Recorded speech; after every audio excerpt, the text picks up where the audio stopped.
চুমুকে। সুপ্রিয় দর্শক, আজকে আমাদের মাঝে উপস্থিত রয়েছেন খুব গুণী একজন সঙ্গীত শিল্পী অন্তর রহমান। শুভ সকাল, কেমন আছেন?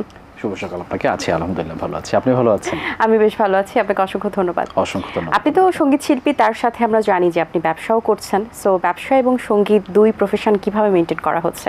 সঙ্গীত এটি একটি ভালোবাসার জায়গা, আর ছোটো থেকেই গানকে খুব ভালোবাসি। আসলে আমার আম্মু খুব গান পছন্দ করতেন, তো ছোটো থেকেই চিন্তা ছিল যে ডাক্তার ইঞ্জিনিয়ারের পাশাপাশি যেন সঙ্গীত শিল্পীও হই।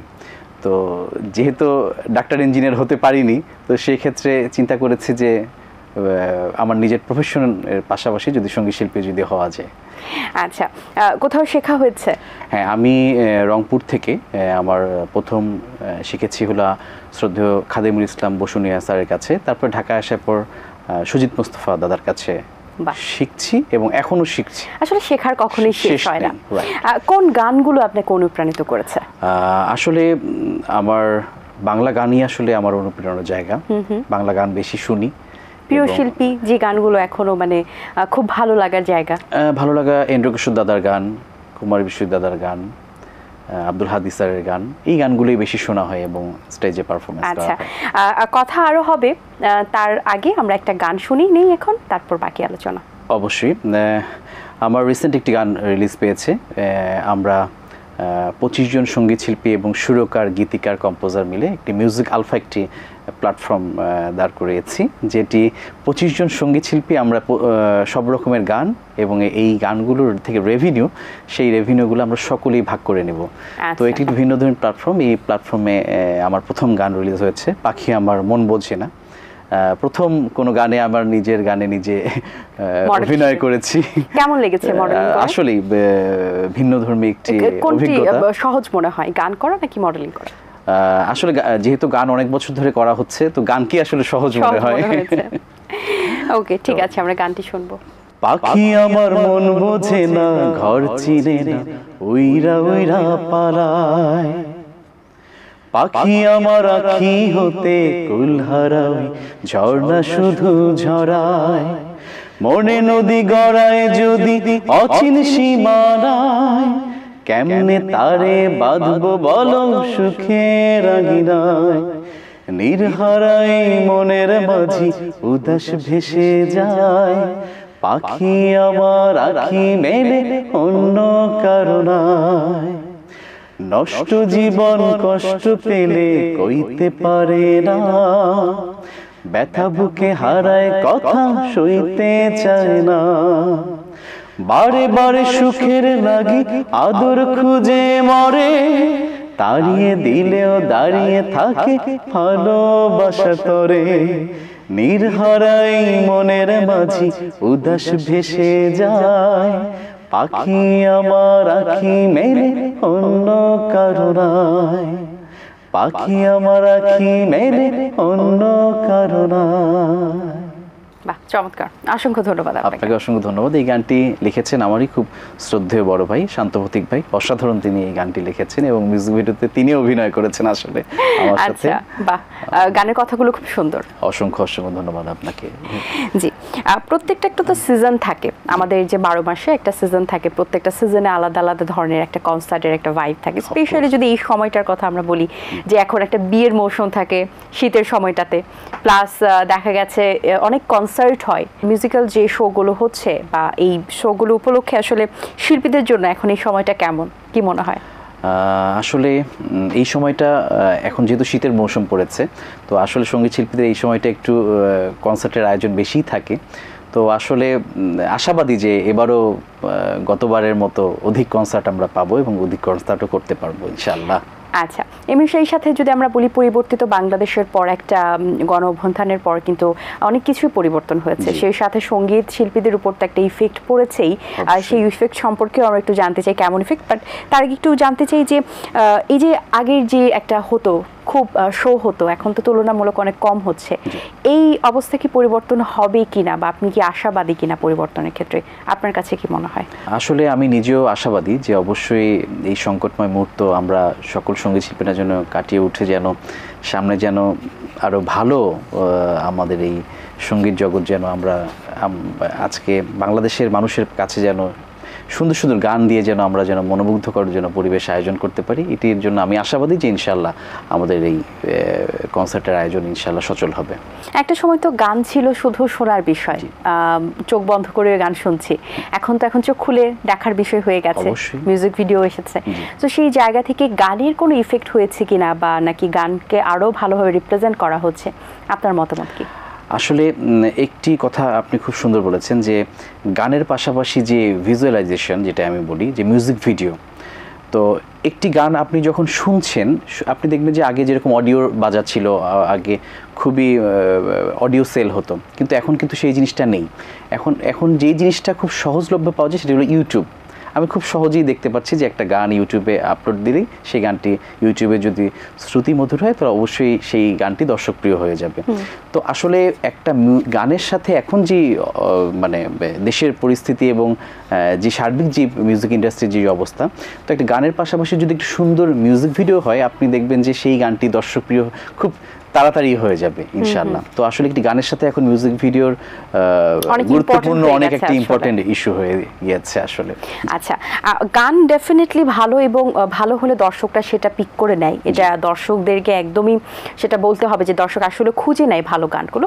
এবং সেই সাথে কিন্তু এমনও কিছু গান তৈরি হচ্ছে যেগুলো খুব বিটের বা খুব ধামাকাদার, কিন্তু সেই গানগুলো ভাইরালও বলা যেতে পারে, ট্রেন্ডি বলা যেতে পারে, সেই গানগুলো কিছুদিন পর কিন্তু স্থায়িত্ব পাচ্ছে না বা হারিয়ে যাচ্ছে। এটার আসলে মূল কারণ কি আপনার কাছে মনে হয়? আচ্ছা, এটার মূল কারণ আপনাকে বলি, আপনি একটা খুব সুন্দর করে একটা গান গেয়ে, আপনি খুব শ্রুতিমধুর অবস্থায় একটা গান গেয়ে আপনি ইউটিউবে আপলোড দিবেন এবং একটা নেগেটিভ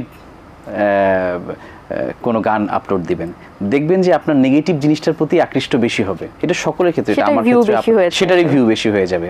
আসলে এই কনসেপ্টটা থেকে আমাদের বের হয়ে আসা উচিত যে আমরা বাংলা গান যেন সুন্দর, আমি আসলে ভাইরালটাকে বেশি প্রাধান্য দিই না, একটি গান শ্রুতিমধুর হয়েছে কিনা আমার বেশি দর্শক দরকার নেই, আমার ভাইরাল হতে চাই। ভাইরাল যে জিনিসটা খুব তাড়াতাড়ি হয়ে যায় সেই স্থায়িত্বটা কখনো টেকে না, এটা নিশ্চয়ই আমরা সকলেই জানি। তো আসলে একটি গান শ্রুতিমধুর হলো কিনা সেটির স্থায়িত্ব আমি আসলে গুরুত্বপূর্ণ হিসেবে ধরি।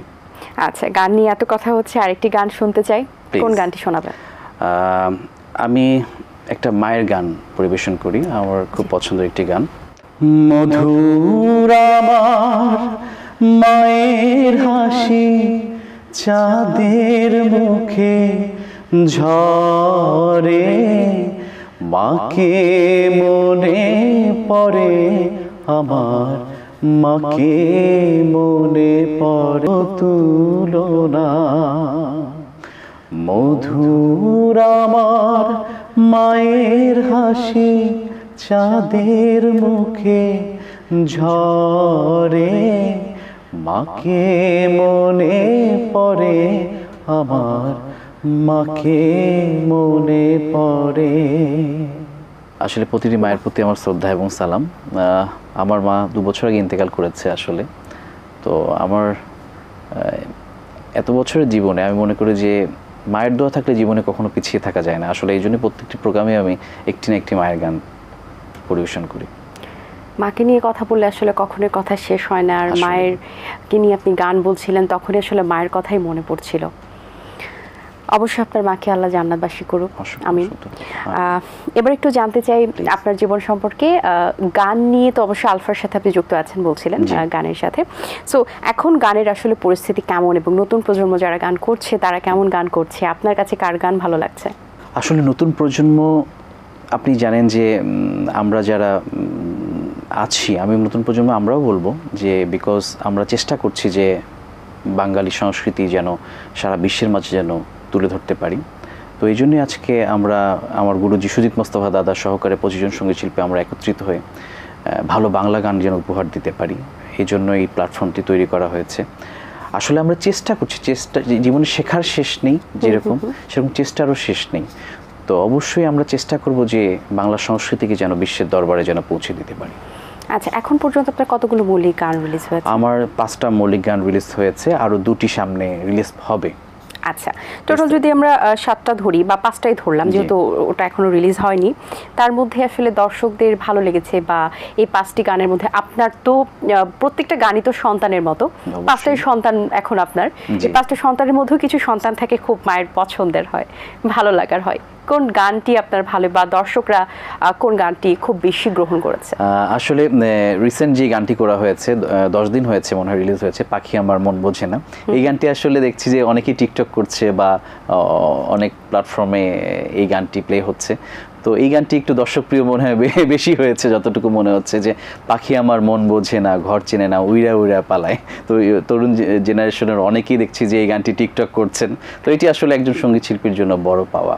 ডেফিনেটলি আসলে ট্রেন্ডি থাকাটাও একটা নতুন চ্যালেঞ্জ হয়ে গেছে আমাদের জন্য।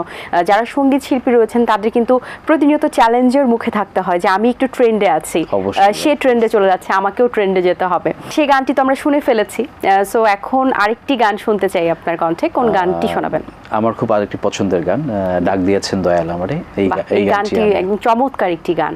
ডাক দিয়েছেন দয়াল আমারে, রইব না আর বেশি দিন তোদের মাঝারে, হায় রে ডাক দিয়েছেন দয়াল আমারে, আমি চলতে পথে দুদিন থামিলাম, ভালোবাসার মালা খানি গলে পড়িলাম, আমি গলে পড়িলাম, আমি চলতে পথে দুদিন থামিলাম, ভালোবাসার মালা খানি গলে পড়িলাম, আমি গলে পড়িলাম, আমার সাধের মালা, আমার সাধের মালা যায় রে ছিঁড়ে, রইব না আর বেশি দিন তোদের মাঝারে, হায় রে ডাক দিয়াছেন দয়াল আমারে। বাহ, অসাধারণ। মার একটি সুন্দর গান শুনিয়েছেন, এখন এই গানটি শুনে একদম মন ভরিয়ে দিয়েছেন এবং একটু আবেগীয় হয়ে গিয়েছি। অনেক ভালো একটি সময় কেটেছে, সুন্দর গান শুনিয়েছেন, সুন্দর একটি আড্ডা হয়েছে। অনেক শুভকামনা রইল আপনার বাকি দুটো গানের জন্য, অবশ্যই সেই সাথে আপনার ভবিষ্যতের জন্য। ভালো থাকবেন সবসময়। আপনিও ভালো থাকবেন। অসংখ্য ধন্যবাদ এটিএন বাংলাকে আজকে আমাকে এখানে আমন্ত্রণ জানানোর জন্য। দর্শক, আশা করছি আজকের এই আয়োজন আপনাদের ভালো লেগেছে। আমার তো বেশ ভালো লেগেছে। দেখা হবে আগামী পর্বে নতুন কারোর সঙ্গে। সেই পর্যন্ত ভালো থাকবেন, সুস্থ থাকবেন এবং চোখ রাখবেন এটিএন বাংলার পর্দায়। আল্লাহ হাফেজ সবাইকে। দিন আসে দিন যায়, সময়টা চলে যায়, তবু আছি এই বেশ ভালো। জীবনটা রঙময়, যেভাবেই হওয়া চাই, নয় কবু সাদা কালো। এই আশাতে স্বপ্ন ভাসে, সুখ হাসে চোখে মুখে, চায়ের চুমুকে।